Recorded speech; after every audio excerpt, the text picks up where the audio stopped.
time when you were happy, when you were fulfilled, when you were enjoying life, when you had a high self-esteem? All of these things include a high state of dopamine, and essentially you feel great, right, when you're in a high state of dopamine, just like me when I was just eating that chocolate and going on social media.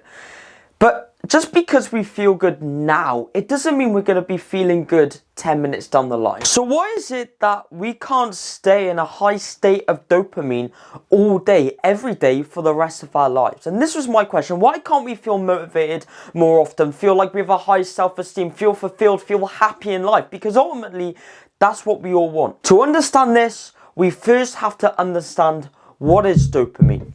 Let's get into it.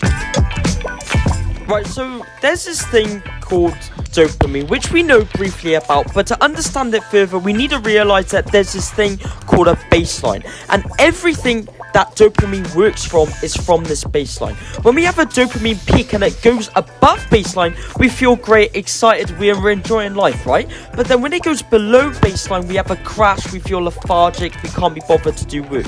So the ultimate goal here is to lower the baseline so it's easier to go above baseline. I enjoy life more.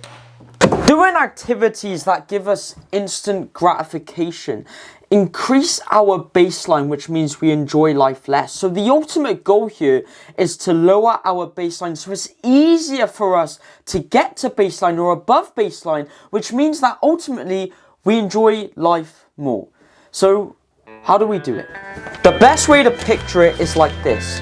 We have a pool in our brain full of dopamine, and when we do something we enjoy, when we get this massive dopamine hit, all the dopamine leaves this pool and goes throughout our body into our brain, which makes us feel good. So what happens is our brain has like this pool of dopamine, right?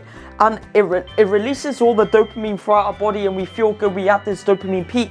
But then more often than not, you can relate this to yourself as well. You've had food, it's 2 p.m. and we crash. We feel lazy, unproductive, we can't focus, we get distracted easy. This is all to do with dopamine. You can imagine, we have this peak, we have lunch, we have this dopamine peak, but whenever there's a peak, there's a drop. And the bigger the peak, the bigger the drop. So we have this peak from lunch and then we drop, but we just don't go to baseline, we go below baseline. As I've said before, we've got this pool of dopamine inside our brain. But dopamine's a limited resource. So you can imagine we have lunch, all the dopamine leaves the pool, goes throughout our whole body, we feel great. What happens after? Our body needs to recharge. It needs to regain the lost dopamine it's just provided throughout our whole body. How does it do it? Well, we go into a low state of dopamine. We go in the low state of dopamine. And what that means is we get distracted, we get lazy, we can't focus because there is no dopamine. Why is there no dopamine? Because we had the peak from food and then the drop afterwards. And this can be seen with anything, eating chocolate throughout the day, listening to music, going on social media. We have all of these peaks and then the drop and then the peak and then the drop. The more times we do this, it increases our baseline. That is what we don't want because we enjoy life less and we require more. We require more dopamine peak and a bigger dopamine peak to enjoy life, but then we have the same drop as well. You can imagine thousands of years ago as cavemen in tribes with limited food. We would need to go and hunt for food in these extreme dangerous environments with animals that can kill us, dangerous weather conditions, getting cuts, etc. Dopamine would have been the driving force for motivation to leave the tribe to find food and hunt. What's even more fascinating is once we find the food and the dopamine peaks, the drop afterwards is telling our body to go back home and not get ourselves killed. And that is what is just so fascinating about dopamine, right? Is that we've used it back in caveman times for basic survival. But skipping forward a few thousand years, how do we not only manage dopamine today, but how can we maximize it to its full potential? Well, what we need to understand is that dopamine controls our perception of time. You know, when we're in a high state of dopamine, when we're excited, we're happy, we're enjoying life, time flies by. But if we're in a low state of dopamine, we're bored, we're lazy, we can't be bothered to do anything, time feels like a drag. It's because dopamine controls our perception of time. And this is what we need to understand. So when it's 11 a.m.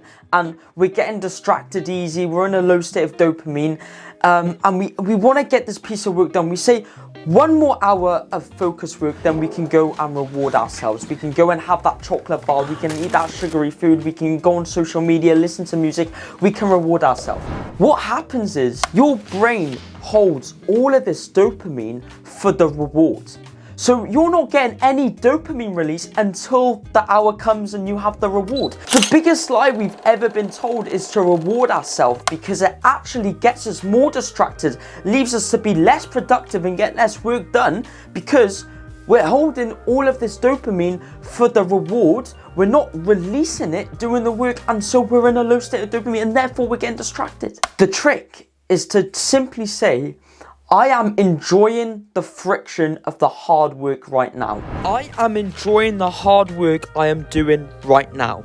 And by saying that, you will release dopamine, you will go above baseline, and because of that, you will concentrate better, you will get better focus, and you will be more productive. And when you mix this with having a lower baseline or lower in your baseline, not doing instant gratification stuff, not playing PlayStation, start enjoying life more, reading, doing relaxing stuff, lower in your baseline. Mixing these two stuff together, that is how you maximize dopamine. Thank you for watching. I hope you enjoyed. I'll see you in the next video. Take care.